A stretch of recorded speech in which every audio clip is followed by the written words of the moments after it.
আপনি ভালোবাসা করলেন দুনিয়ার সাথে, করেন, অসুবিধা নাই, আখেরাতকে একটু সাথে রাখিয়ে। এই ছেলে মেয়ের জন্য কত কিছু করলেন, এখন ইনকাম নাই, ছেলে মেয়ের দাম দেয় না, ঠিক কিনা?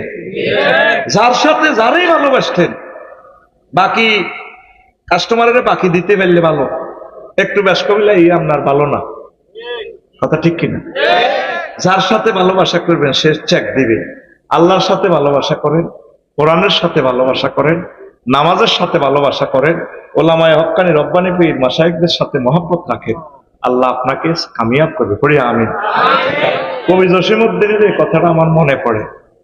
ও কত জনের ভালোবাসলাম, ও শেষমেশ নাঙ্গলেরে ভালোবাসলাম। কিসেরে?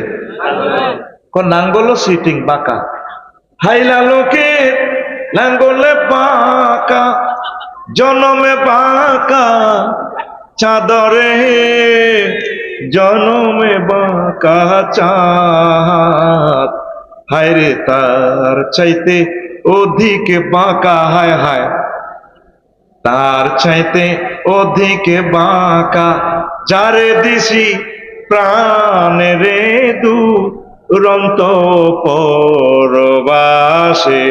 আমার জানা নাই কবি কাকে প্রাণ দিছে।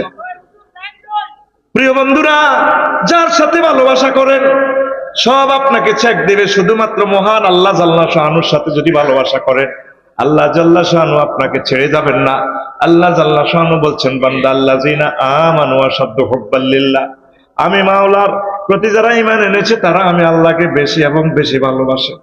আমি আল্লাহকে যারা বেশি ভালোবাসে, নুজুলাম মিন গফুরির রহিম, আমি আল্লাহ তাদের জন্য জান্নাতে মেহমানদারির আয়োজন করে রেখেছি।